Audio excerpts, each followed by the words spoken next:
Now we come back home and to the currency market to see what happened to the naira yesterday. We did see an appreciation after the Central Bank of Nigeria intervened, and this time they did it through the BDCs, the Bureau, the Exchange, that's the parallel market. So we see that even though there was an appreciation at NAFEX, 0.33%, but I mean, normally we keep our eyes more on NAFEM, where it closed at 1,667 naira 42 kobo after it opened at 1,658 naira 48 kobo, lost more than 0.5% at the close of trade. So that's another worry that we've been seeing, a trend since last week, Friday, where we've seen even when there's an intervention by the central bank, some money released into the market, we still see the naira losing value. And Mr. Rewane, Mr. Bismarck Rewane, Chief Executive Officer of Financial Derivatives Company, has been talking about this.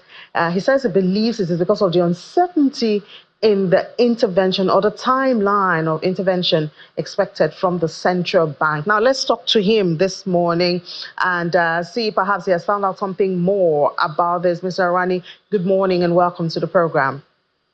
Good morning and thank you for having me. Great. So you've been saying that the reason we are seeing a drop in the value of naira, in spite, we saw the CBN intervene on Friday, they intervened on Monday, they intervened yesterday again, and in spite of that, we still see continuous drop in the value of naira. You're connecting this to the uncertainty to when the CBN will actually intervene. This knowledge, you say, is bringing uncertainty to the market. I don't know if you found out something new.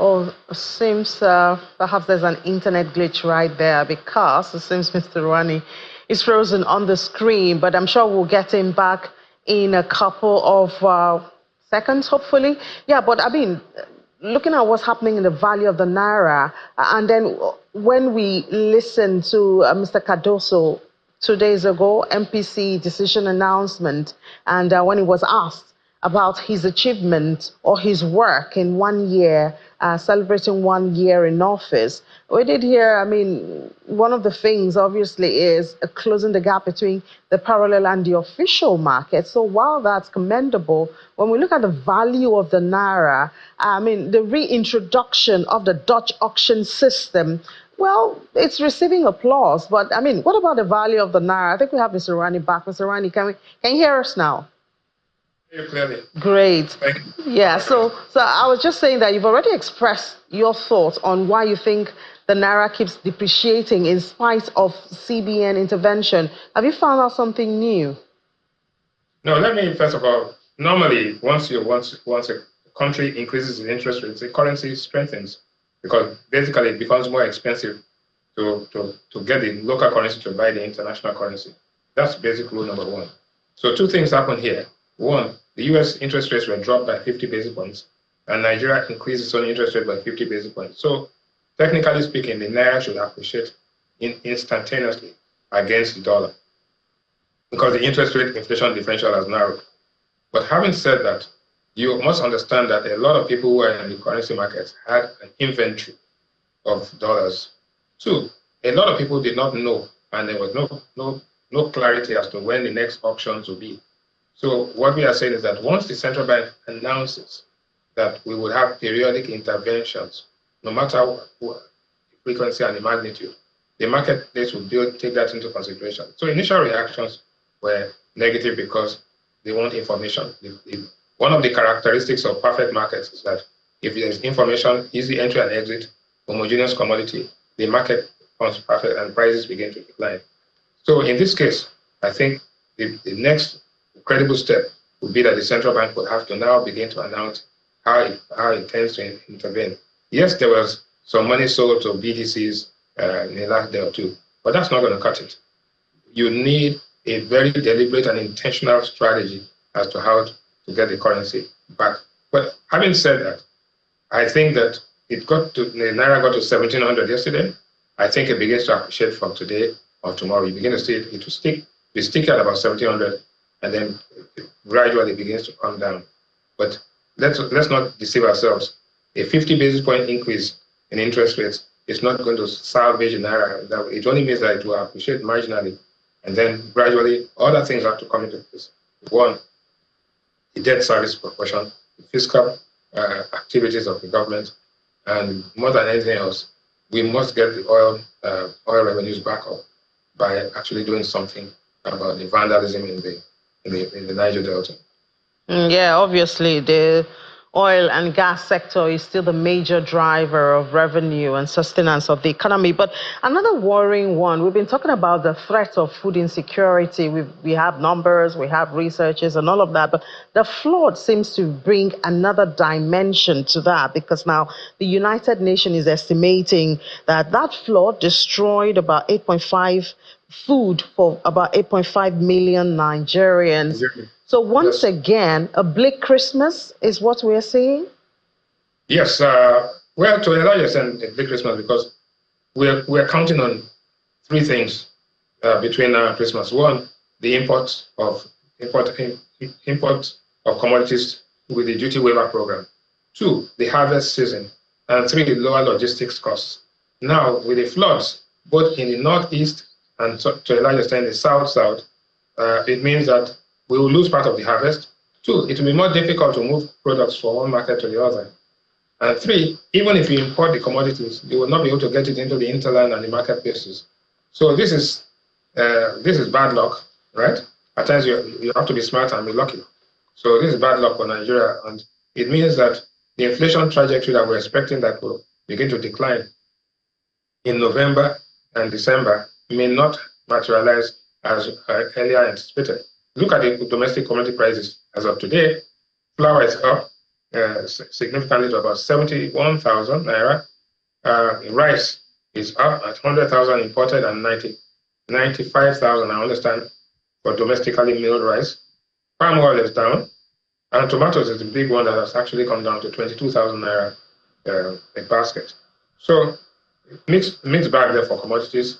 Another thing that happened after the increase in interest rates was that normally, if you increase interest rates, the stock market declines because people move from equities to fixed income securities. We saw that happen yesterday. The day before yesterday, the market appreciated. Yesterday, it appreciated again because of surplus and other things. We think that today, the market will go down. And we also think that today, maybe the Naira will stabilize and begin to appreciate marginally. But the transmission effect of that into domestic prices will take some time to come. There will be a lot of anguish between now and the end of the year.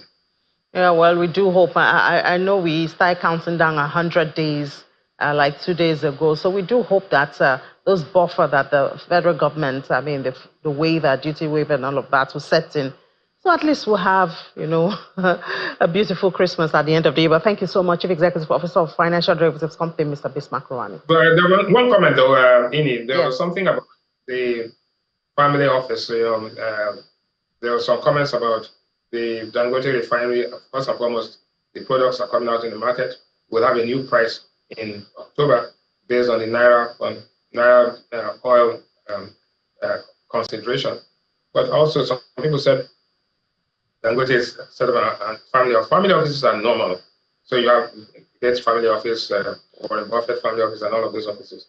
I think it's important that we realize that separating the corporate identity from the personal identity that is typical.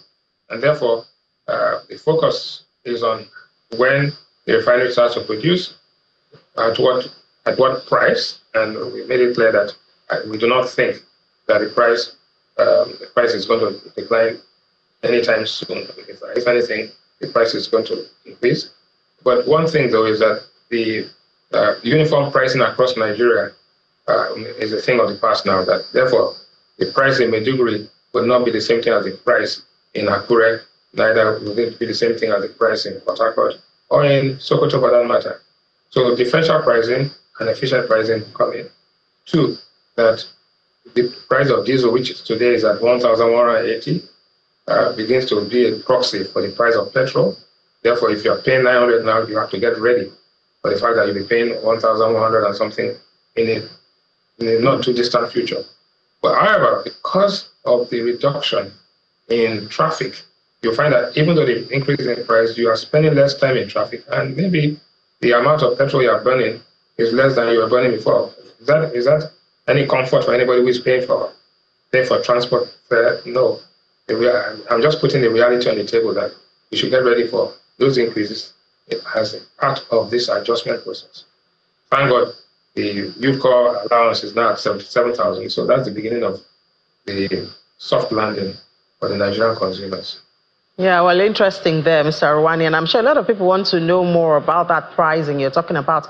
Is it the one decided by the Federal Executive Council? Is it the market price, between the private, the other stakeholders in the value chain buying from Dangote? I mean, but I guess I'll be putting you on the spot right here because you're neither in Dangote nor in NNPCL or even the government. No, I think that the pricing, the value chain from when crude oil goes into Dangote Refinery, when it is refined and when it's passed on to either the market, independent marketers or to NNPC. What we are seeing now is the early stages of a value chain that needs to be efficiently structured so that we will know that this is the price of crude internationally, this is the refining cost, the transportation cost is part of it, and then the final cost. But one thing is clear, that nobody is going to sell petrol or any commodity for that matter below their cost price. So what is the margin? The margin is determined between NNPC or the marketers and Dangote Refinery. In any case, people have an option. If Dangote's refinery products are too expensive, then NNPC or the other marketers will import from other places. But there are also other refineries, modular refineries, and the government-owned refineries, which we are told will get back into operation very soon. They've been saying that for the past 3 years, but seeing is believing, as I said. All right, Mr. Bismarck Rewane, thank you so much for that information. I know that's a very useful one for Nigerians. Well,